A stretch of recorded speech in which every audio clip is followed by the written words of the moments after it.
Bismillahirrahmanirrahim. Wa an Anas radhiyallahu anhu an Rasulillah sallallahu alaihi wasallam qala, beliau bersabda, man faraqad dunya, barang siapa berpisah dengan dunia, barang siapa meninggalkan dunia, alal ikhlas, atas keikhlasan lillahi, kepada Allah, wahdahu, hanya Allah saja, la syarika lahu, tidak ada sekutu baginya. Siapa yang wafat dalam kondisi imannya itu murni kepada Allah saja, tidak menyekutukan Allah. Barang siapa yang wafat dalam kondisi imannya itu murni, tidak tercampuran dengan kemusyrikan.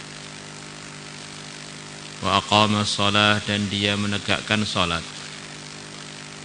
bukan mengerjakan salat saja, tetapi menegakkan, tunaikan syaratnya, rukunnya, berjamaahnya, sunnah-sunnahnya. Di antara sempurnanya iqamatus shalah. Wa ataz zakata, dan dia memberikan zakat. Faraqaha, maka dia meninggalkan dunia. Wallahu anhu radin, sedangkan Allah ridho kepada dia.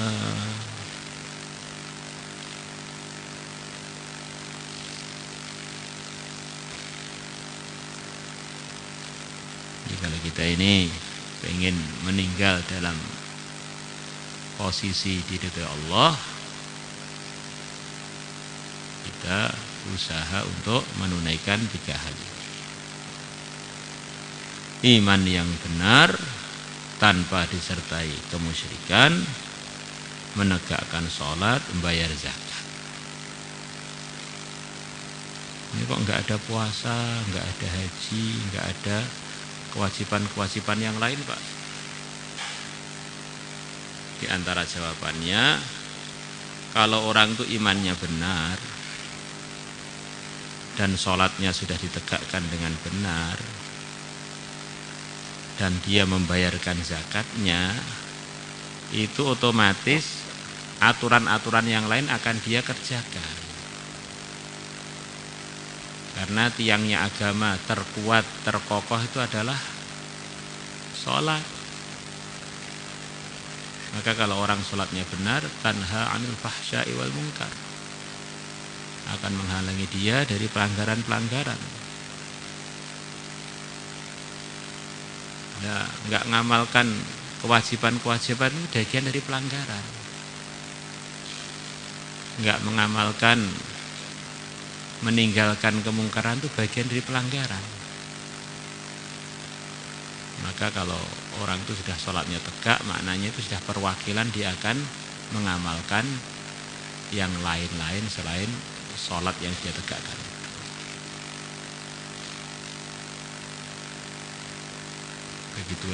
Begitu pula bayar zakat.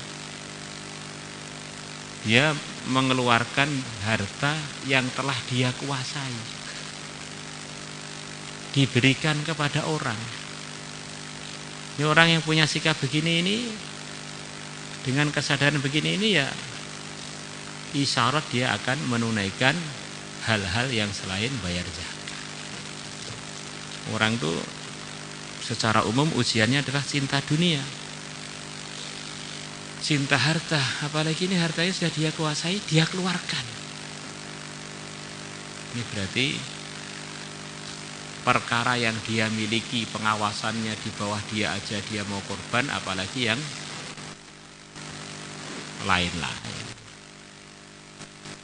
Wallahu a'lam bishawab. Maka Nabi menyebutkan 3 hal ini tidak berarti puasa Ramadan, tidak berarti haji umroh terus menjadi bukan kewajiban, dan kewajiban-kewajiban yang selain rukun Islam itu. Ini semacam perwakilan dari amal-amal agama.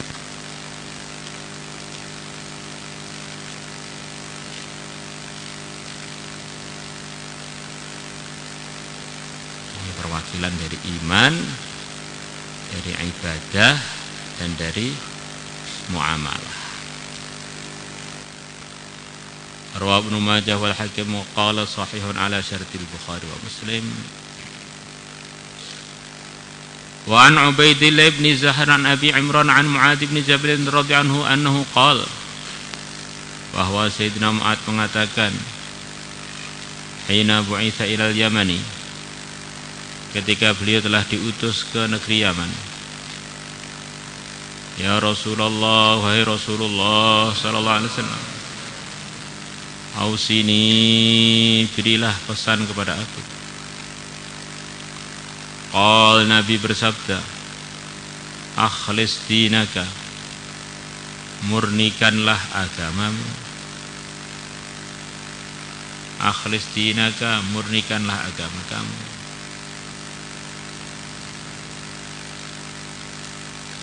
Di antara maksudnya, kalau kamu amal agama, jauhkan amalan kamu itu dari perkara-perkara yang menyebabkan tidak murni. Nah, agama itu isinya iman dan amal. Imannya murni, amalnya murni.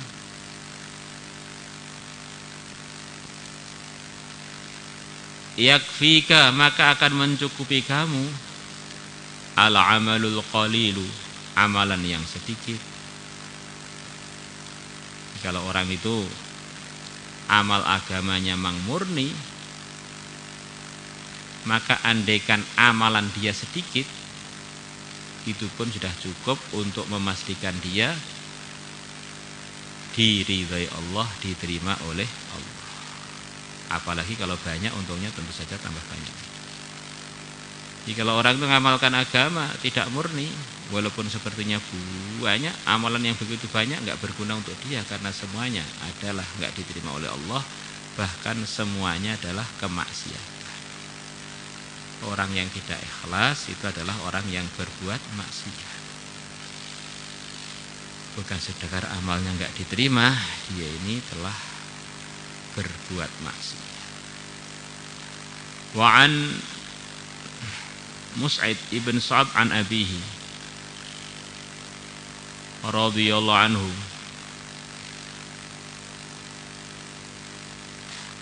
annahu, bahwasanya Mus'id, dhanna, dia telah menyangka, anna lahu fadlan ala man dunahu, bahwa dia mempunyai kelebihan atas orang yang di bawahnya, min ashabi Rasulullah, dari kalangan sahabatnya Rasulullah sallallahu alaihi wasallam. Maksudnya bapaknya Mus'id ya, Sa'abnya, an Mus'id ibn Sa'ab, annahu, bahwasanya Sa'ab, dhanna, dia telah menyangka, annahu, bahwasanya dia mempunyai fadlan, kelebihan, ala man dunahu, atas orang yang di bawah dia, min ashabi Rasulullah, dari kalangan sahabatnya Rasulullah sallallahu alaihi wasallam. Jadi ayahnya Mus'id yaitu Sa'ab itu cerita, saya dapat arahan dari Nabi ketika waktu itu saya punya perasaan bahwa saya ini lebih mulia, melebihi orang-orang yang di bawah saya.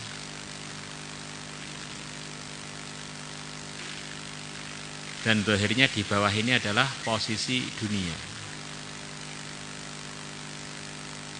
Beliau merasa lebih tinggi posisinya, melebihi orang-orang yang di bawah beliau urusan-urusan dunia, yang kastanya lebih rendah, atau nasabnya lebih rendah, atau kabilahnya lebih rendah, atau kekayaannya lebih rendah, semacam begitu. Maka oleh Nabi ditegur bahwa justru sering datangnya pertolongan-pertolongan Allah itu sebab orang-orang yang lemah-lemah. Orang itu kalau lemah dan imannya benar, duit nggak punya, tampan juga enggak, kondang juga jauh, Jadi raja juga enggak ada yang nyalonkan. Di orang-orang yang posisinya lemah di kalangan orang beriman tuh orang yang sudah terbiasa dia ini tidak kenal dengan asbab kecuali dikit. Maka orang-orang begini malah sebetulnya orang yang gawat atau orang yang posisinya itu semestinya harus lebih kita waspadai, kita hormati karena dia ini biasa dia dengan Allah karena di mana-mana sudah enggak digubris. Ngomongnya nggak patek digubris, datang juga nggak patek ditanggapi, pergi juga nggak ada yang merasa kehilangan gitu. Dan Nabi bersabda banyak kalangan orang yang makbul di sisi Allah itu yang bentuknya begitu itu. Di kalangan manusia kurang digubris tapi dia imannya itu murni. Ini nasihat untuk semuanya, jangan sampai kita merasa itu orang itu saya. Masa yang sering ketinggalan jamaah itu.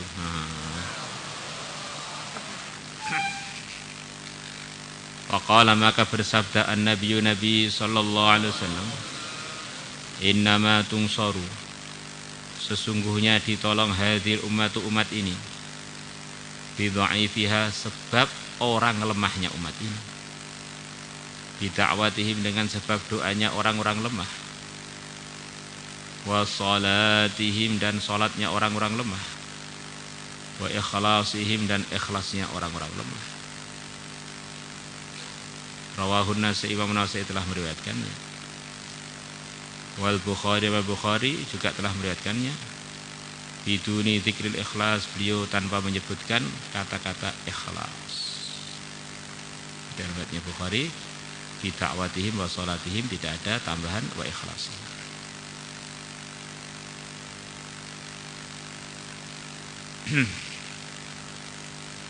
Maka di antara orang yang makbul di kalangan umat adalah orang-orang lemah. Orang-orang iman yang enggak punya asbab, maksudnya lemah dari segi asbab.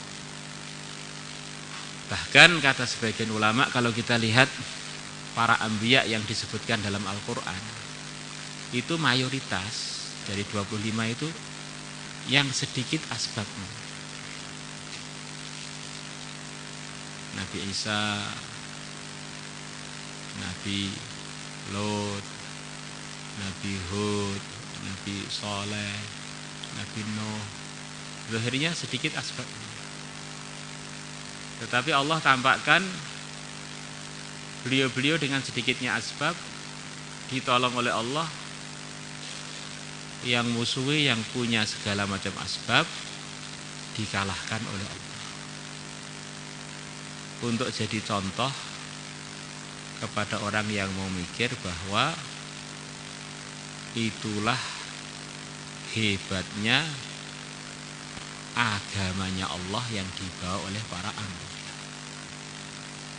Kalau para anbiya itu rata-rata orang-orang kaya, rata-rata para raja, nanti umat bisa salah paham, dikira menangnya pertolongan Allah itu sebabnya ya asbab-asbab itu, bukan karena agama. Maka agama dibawa oleh para anbiya, rata-rata orangnya tidak punya harta banyak, bukan raja, tetapi menang terus supaya tampak hebatnya agama karena di dalamnya mendatangkan pertolongan Allah. Sementara orang-orang yang punya macam-macam asbab tapi dia nggak ditolong Allah, asbabnya semuanya nggak ada guna. Itulah diantara rahasia kenapa Nabi kita diutus oleh Allah dalam kondisi nggak bisa baca, nggak bisa tulis. An-Nabiyil Ummi, Nabi yang tidak baca bisa tulis. Begitu juga para sahabatnya rata-rata nggak bisa baca, nggak bisa tulis. Walladzi ba'atsa fil ummiyina rasulan. Supaya memang Nabi dan para sahabat itu tampak semua yang dikerjakan itu dari Allah, tidak menyadur dari orang barat waktu itu, orang Persia waktu itu. Murni meraktekkan ilmu langit, ilmu agama. Maka tampak bagaimana ilmu langit itu mendatangkan ridhonya Allah, keuntungan akhirat, sebelum itu sudah keuntungan dunia, kemuliaan dan kemenangan. Ternyata ilmu-ilmu dunia yang katanya maju sudah dikembangkan sekian ribu-ribu tahun oleh versi Romawi, dihadapkan dengan ilmu agama itu nggak ada nilainya, hangus terhinakan dengan ilmu agama. Maka orang-orang yang belajar ilmu agama kemudian malah lirik terkagum-kagum dengan ilmu dunia, itu orang yang tidak syukurnya sudah sampai nomor, kalau ada sebelum 1 itu sudah sampai nomor 0. Insyaallah. Ini ilmu agama ini dipraktekkan oleh siapa saja, semuanya akan dapat ridhonya Allah pasti. Kalau ilmu dunia benernya belum pasti, apalagi untungnya. Coba sekarang banyak ilmu dunia itu anggap saja pusatnya Eropa. Coba kalau ikut orang Eropa, apa mesti kaya? Enggak belum. Apa mesti wibawa? Juga belum. Apa mesti menang? Juga enggak. Jadi ilmu-ilmu selain yang dibawa para anbiya itu serba tidak pasti, spekulasi. Ya, ilmu yang dibawa para anbiya pasti dan pasti. Coba kalau kalian jaga amal 24 jam, pasti untung, pasti pahala, wafat pasti husnul khotimah. Coba ikut teori-teori yang di luar teori agama. Yang namanya kerja, atau namanya dagang, namanya kantor, namanya sawah, namanya bisnis, semuanya serba ngambang, nggak ada janji yang pasti. Yang menawarkan jasa itu lo nggak berani jamin. Sampai ilmu kedokteran yang katanya maju sampai sekarang belum bisa ngolor umat Muhammad dari 60-70 menjadi 1000 tahun juga belum bisa.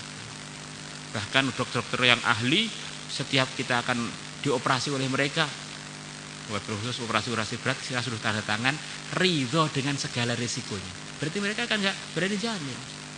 Ini operasinya mungkin berhasil, mungkin tidak, mungkin mati, mungkin sembuh, mungkin tambah parah, mungkin tambah ringan. Itu semuanya di ilmu dunia begitu. Walaupun di rumah sakit tercanggih seluruh dunia, tetap tanda tangannya siap untuk ridho dengan risiko, apalagi terjadi risiko tidak menuntut dokter. Begitu pula kalau kita transaksi-transaksi di mana saja, ini sudah saling, tidak ada paksaan, tidak ada. Itu sudah saling tahu bahwa tidak ada yang bisa jamin antar mereka. Di alam bawah sadarnya semua yang ngakui kami ini hanya makhluk, sama sekali nggak bisa jamin apa-apa. Tapi kalau agama itu memang dari Allah, pemilik alam semesta ini, dijamin semua. Kamu istighfar dapat pahala, baca Quran 1 huruf dapat 10 hasanah, 1 kalimat apalagi berapa, tergantung hurufnya berapa. Maka semestinya orang-orang yang bawa ilmu agama itu kasihan pada orang-orang yang bawa ilmu dunia, kasihan. Kamu capek-capek belum tentu jadi kaya, yang jelas umur kamu berlalu tanpa keuntungan. Ayo ngaji. Mestinya begitu itu. Santri malah tertarik orang-orang yang utak-utik ngurus dunia kok sepertinya enak ya. Saya tak ikut ke sana, ninggalkan ngaji. Akhirnya meninggalkan kepastian menuju kebimbangan. Allahumma shalli ala sayyidina Maulaya salli wa sallim daiman abada ala habibika khairil khalqi kullihim huwal habibul ladzi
Salatullah